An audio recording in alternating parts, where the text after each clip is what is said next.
নতুন চালু হওয়া ভারতীয় ন্যায় সংহিতা, ভারতীয় সুরক্ষা সংহিতা এবং ভারতীয় সাক্ষ্য অধিনিয়মের বিরোধিতায় সোমবার আন্দোলনে নামল মালদার আইনজীবীরা। মালদা বার অ্যাসোসিয়েশনের উদ্যোগে এদিন প্রতিবাদ মিছিল সংগঠিত হয় আদালত চত্বরে। নতুন এই আইন সংহিতা চালু হওয়ায় বিচার প্রার্থী এবং সাধারণের মধ্যে বিভ্রান্তি বাড়বে বলে দাবি আইনজীবীদের। একই সঙ্গে একে জনবিরোধী বলেও দাবি করেছেন আইনজীবীরা। পশ্চিমবঙ্গের উপকার প্রাক্তন মুখ্যমন্ত্রীর তথা চিকিৎসক ডক্টর বিধানচন্দ্র রায়ের জন্মদিন পালিত হলো যথাযোগ্য মর্যাদায়। সোমবার কালিয়াগঞ্জ পুরসভার উদ্যোগে তার প্রতিকৃতিতে মালা দিয়ে শ্রদ্ধা জানান পুরপ্রধান রামনিবাস সাহা, উপপৌরপ্রধান ঈশ্বর রজক, কার্যনির্বাহী মদন মণ্ডল সহ অন্যান্য পুর কাউন্সিলর এবং পুরকর্মীরা। আরসিটিভি সংবাদের খবরের জেরে নড়েচড়ে বসল সেচ দফতর। জলস্তর বেড়ে যাওয়ায় সোমবার আচমকায় বালুরঘাটের আত্রেই নদীর ব্রিজের কাছে নদী বাঁধে ফাটল দেখা দেয়। ধসে যায় কংক্রিটের স্ল্যাব। বর্ষার মৌসুমে নদীর জল আরো বাড়লে নদীর বাঁধ ভেঙে প্লাবিত হতে পারে বালুরঘাট পৌরসভার 13, 14, 15 নম্বর ওয়ার্ড সহ চকভৃঙ্গ গ্রাম পঞ্চায়েতের বিস্তীর্ণ এলাকা। এই খবর সম্প্রচারিত হওয়ার পর তড়িঘড়ি বাঁধ পরিদর্শনে আসেন সেচ দপ্তরের আধিকারিকেরা। আত্রেই নদীর বাঁধের ক্ষতিগ্রস্ত হওয়া অংশ পরিদর্শন করে ইরিগেশন দপ্তরের আধিকারিক অঙ্কুর মিশ্র। গাজলেও সরকারি জমি দখল মুক্ত করতে উদ্যোগী হলো ব্লক প্রশাসন। সোমবার গাজলের বিভিন্ন যানজট এবং ফুটপাত দখল হয়ে থাকা রাস্তা পরিদর্শন করেন বিডিও সুদীপ্ত বিশ্বাস, যুগ্ম বিডিও সুব্রত শ্যামল, গাজল পঞ্চায়েত সমিতির সভাপতি মোজামেল হোসেন সহ অন্যান্যরা। বাসস্ট্যান্ড, ট্রাফিক মোড় সহ একাধিক স্থান পরিদর্শন করেন তারা।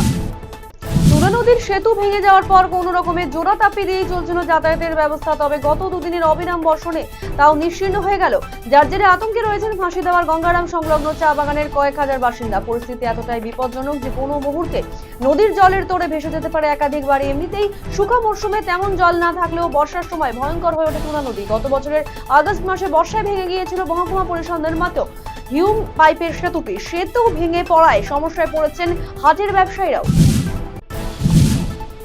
বিদ্যুৎ পরিষেবার মানোন্নয়নের লক্ষ্যে নানা কর্মসূচি নেওয়া হয়েছে বিদ্যুৎ দপ্তরের তরফে। সোমবার এই নিয়ে মালদা প্রেস কর্নারের সাংবাদিক বৈঠক করেন বিদ্যুৎ দপ্তরের রিজিওনাল ম্যানেজার সৌমিত দাস। পশ্চিম বঙ্গোপসাগর সংলগ্ন ওড়িশা ও গাঙ্গেয় পশ্চিমবঙ্গের উপকূলে অবস্থান করছে নিম্নচাপ। একই সঙ্গে সক্রিয় মৌসুমী অক্ষরেখা। এর প্রভাবে রাজ্য জুড়ে বৃষ্টির পূর্বাভাস দিয়েছিল হাওয়া অফিস। সেই অনুযায়ী উত্তরবঙ্গের রায়গঞ্জ সহ একাধিক এলাকায় আকাশের মুখ ভার, সাথে চলছে ভারী বৃষ্টিপাত। রায়গঞ্জ শহরের সকাল থেকেই রোদ গরম থাকলেও দুপুর থেকে ঝিরঝিরে বৃষ্টি শুরু হয়। ডাইনি অপবাদে গৃহবধূকে বেধড়ক মারধর করার অভিযোগ, ফাঁসি দেওয়ার পেটকিট জটলায়। জানা গিয়েছে স্বামীর মৃত্যুর কাজকর্ম শেষ হতেই ডাইনি অপবাদ দিয়ে বাঁচামণি টুটুকে বেধড়ক মারধর করা হয় গত 26শে জুন। পরে ওই গৃহবধূকে গাড়িতে তুলে ভাইয়ের বাড়িতে ছেড়ে আসা হয়। মহিলা মদ্যপ অবস্থায় রয়েছে, তাই ভাইয়ের কাছে দিয়ে গিয়েছে বলে জানানো হয়। দুদিন ধরে জ্ঞান না ফেরায় মহিলার শরীর দেখতেই চমকে ওঠেন পরিবারের সদস্যরা। শরীরে ছুরি দিয়ে আঘাতের চিহ্ন দেখে উত্তরবঙ্গ মেডিকেল কলেজ ও হাসপাতালে ভর্তি করা হয় জখম মহিলাকে। পশ্চিমবঙ্গের উপকার প্রাক্তন মুখ্যমন্ত্রী ও চিকিৎসক ডক্টর বিধানচন্দ্র রায়ের জন্মদিন পালিত হলো যথাযোগ্য মর্যাদায়। সোমবার কালিয়াগঞ্জ পুরসভার উদ্যোগে তাঁর প্রতিকৃতিতে মালা দিয়ে শ্রদ্ধা জানান পুরপ্রধান রামনিবাস সাহা, উপপুরপ্রধান ঈশ্বর রজক, কার্যনির্বাহী মদন মণ্ডল সহ পুর কাউন্সিলর এবং পুরকর্মীরা। অন্যদিকে কালিয়াগঞ্জ পুরসভা নিয়ন্ত্রিত সিস্টার নিবেদিতা সুস্বাস্থ্য কেন্দ্র যথাযোগ্য মর্যাদায় বিধানচন্দ্র রায়ের জন্মদিন পালন করা হয়। জনসংযোগ বৃদ্ধির লক্ষ্যে উত্তর দিনাজপুর জেলার চাকুলিয়া থানার পুলিশ প্রশাসনের উদ্যোগে ফুটবল টুর্নামেন্ট অনুষ্ঠিত হলো সোমবার। এদিন চাকুলিয়া থানা ময়দানে আয়োজিত এই টুর্নামেন্টে মোট 4টি দল অংশ নিয়েছে। টুর্নামেন্টের প্রথম ম্যাচ 3-1 গোলে মিলিকটোলাকে হারিয়ে চ্যাম্পিয়ন হয়েছে ঘরধাপ্পা দল। সারা দেশ জুড়ে পালিত হলো ডক্টরস ডে। ভারতরত্ন এবং স্বনামধন্য চিকিৎসক বিধানচন্দ্র রায়ের জন্ম ও মৃত্যুবার্ষিকীতে গোটা দেশের পাশাপাশি গাজল স্টেট জেনারেল হাসপাতালে ডক্টরস ডে পালিত হয়। এই উপলক্ষে ডক্টর বিধানচন্দ্র রায়ের প্রতিকৃতিতে মাল্যদান করে শ্রদ্ধা জানান হাসপাতালের চিকিৎসক এবং স্বাস্থ্যকর্মীরা। রাজ্যে টেট এবং কেদের নিট ও নেট পরীক্ষায় দুর্নীতির অভিযোগ তুলে বিক্ষোভ দেখালো বাম ছাত্র সংগঠন পিএসইউ। সোমবার বালুঘাটে থানা মোড়ে পিএসইউ ছাত্র সংগঠনের পক্ষ থেকে দেশের শিক্ষামন্ত্রী ধর্মেন্দ্র প্রধানের পুষ্পফুল দাহ করা হয়। ঘটনায় কেন্দ্র করে পুলিশের সঙ্গে বাকবিতণ্ডা জড়িয়ে পড়ে সংগঠনের কর্মী সমর্থকেরা। ডাক্তার দিবসে পৌরসভার উদ্যোগে প্যাথোলজিক্যাল ল্যাবের উদ্বোধন করলেন বিধায়ক। সোমবার ডালখোলা পৌরসভা নিজস্ব ভবনে প্যাথোলজিক্যাল ল্যাবের উদ্বোধন করলেন করমদিঘি বিধায়ক গৌতম পাল। প্রাথমিক পর্যায়ে পুরো এলাকার বাসিন্দারা এই ল্যাবে টেস্ট করাতে পারবেন অর্ধেক খরচে। এক ব্যক্তিকে ধারালো অস্ত্র দিয়ে এলোপাথারি হামলার ঘটনায় চাঞ্চল্য ছড়ালো বাগডোগরা পানিঘাটা মোড় সংলগ্ন এলাকায়। অভিযোগ টোটো চালক শশীভূষণ ঝা মদ্যপ অবস্থায় ব্যাংকডুবি সেনা ছাউনির কেন্দ্রীয় বিদ্যালয়ে কয়েকজন শিক্ষার্থী এবং এক শিক্ষককে টোটো করে বিদ্যালয়ে নিয়ে যেতে গেলে অধিক যাত্রী বহন করা এবং মদ্যপ অবস্থায় থাকার জন্য ব্যাংকডুবি প্রবেশদ্বার থেকে তাই ঘুরিয়ে দেয় সেনা জওয়ানেরা। ঘটনায় বাগডোগরা থানায় লিখিত অভিযোগ দায়ের করা হয়েছে। অভিযোগের ভিত্তিতে অভিযুক্ত টোটো চালক শশীভূষণ ঝাকে আটক করেছে বাগডোগরা থানা পুলিশ।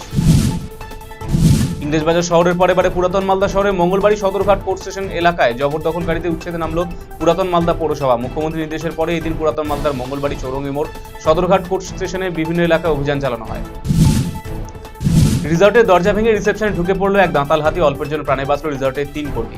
ঘটনাটি ঘটেছে জলপাইগুড়ি জেলার রামসাই যাদবপুর টি অ্যান্ড ওয়াইল্ড লাইফ রিসর্টে। সামাজিক মাধ্যমে ভাইরাল হয়েছে সেই ভিডিও শনিবার গভীর রাতের ঘটনা। বিভিন্ন সময় চুরি যাওয়া 41টি মোবাইল ফোন উদ্ধার করে তাদের আসল মালিকের হাতে তুলে দিল মাটিগাড়া থানার পুলিশ। উল্লেখ্য, মাটিগাড়া থানা অন্তর্গত বিভিন্ন এলাকা থেকে চুরি যাওয়া, হারিয়ে যাওয়া ফোনের অভিযোগ দায়ের হয়েছিল থানাতে। অভিযোগের ভিত্তিতে তদন্তে নেমে 41টি ফোন উদ্ধার করতে সক্ষম হয়েছে মাটিগাড়া থানা পুলিশ। সোমবার মোবাইল ফোনগুলি তাদের মালিকের হাতে তুলে দেওয়া হয়। ডাক্তার দিবস এবং চার্টার অ্যাকাউন্টেন্টস ডে উপলক্ষে ডালখোলা শহরে চার্টার অ্যাকাউন্ট এবং ডাক্তারদের সংবর্ধনা দেওয়া হলো লায়ন্স ক্লাব অফ ডালখোলা ইউথের পক্ষ থেকে। সোমবার শহরে ডাক্তারদের পাশাপাশি চার্টার অ্যাকাউন্টেন্টদের উত্তরীয় পরে মিষ্টিমুখ করানো হয় সংগঠনের পক্ষ থেকে। বিদ্যালয় থেকে কেন্দ্রীয় বাহিনী সরানোর দাবিতে এবং বিক্ষোভ পড়ুয়াদের এবং অভিভাবকদের সোমবার রতুয়া হাই মাদ্রাসা স্কুলের সামনে রতুয়া ভালুকা রাজ্য সড়ক অবরোধ করে বিক্ষোভ দেখাতে শুরু করেন পড়ুয়া এবং অভিভাবকরা। কন্যা সন্তান হওয়ার খুশিতে ব্যান্ড পার্টি বাজিয়ে সদ্যজাত সন্তানকে বাড়ি নিয়ে গেলেন মাথাভাঙ্গা শহরের 1 নম্বর ওয়ার্ডের বাসিন্দা রাজেশ বাস্পর। মাথাভাঙ্গার একটি বেসরকারি হাসপাতালে জন্মগ্রহণ করে জেসিকা। রাজেশ বাস্পর জানান, প্রথম কন্যা সন্তান হওয়ায় তিনি খুব খুশি। কন্যা সন্তান অনেকেই চায় না, পুত্র সন্তান চান, তাই সমাজকে বার্তা দিতেই এই উদ্যোগ। দিনহাটাতে বেশ কিছু বিরিয়ানির দোকানে অস্বাস্থ্যকর পরিবেশ, মিলল পচা মাংস। দীর্ঘদিন ধরে এই অভিযোগ পেয়ে অবশেষে সোমবার দিনহাটা পৌরসভা এলাকায় ব্যাঙের ছাতার মতো গজিয়ে ওঠা বিরিয়ানির দোকানগুলোতে স্বাস্থ্য দপ্তর এবং দিনহাটা পৌরসভার যৌথ অভিযান চালায়। এদিন বেশ কিছু দোকানে পচা মাংস সহ কেমিক্যাল রং ব্যবহারের হদিশ পেলে তাই দোকান বন্ধ সহ দোকানদারকে পুলিশের হাতে তুলে দেয় দিনহাটা পৌরসভা। বিপুল পরিমাণ নকল লটারি উদ্ধার হলো বাগডোগরায়। গোপন সূত্রে পাওয়া খবরের ভিত্তিতে বাগডোগরা থানার সাদা পোশাকের পুলিশ একটি বাসকে দাঁড় করিয়ে তল্লাশি চালালে উদ্ধার হয় বিপুল পরিমাণ নকল লটারি। পুলিশ সূত্রের খবর, শিলিগুড়ি থেকে বিহারের উদ্দেশ্যে নিয়ে যাওয়া হচ্ছিল এই নকল লটারিগুলি। জানা গিয়েছে আনুমানিক 1,76,000 নকল লটারি উদ্ধার হয়েছে, যার আনুমানিক বাজার মূল্য 12 লক্ষ টাকা। ডাক্তার দিবসে পুরসভার উদ্যোগে প্যাথোলজিক্যাল ল্যাবের উদ্বোধন করলেন বিধায়ক। সোমবার ডালখোলা পুরসভার নিজস্ব ভবনে এই প্যাথোলজিক্যাল ল্যাবের উদ্বোধন করলেন করণদিঘি বিধায়ক গৌতম পাল। প্রাথমিক পর্যায়ে পুরো এলাকার বাসিন্দারা এই প্যাথোলজিক্যাল ল্যাবের টেস্ট করাতে পারবেন অর্ধেক খরচে।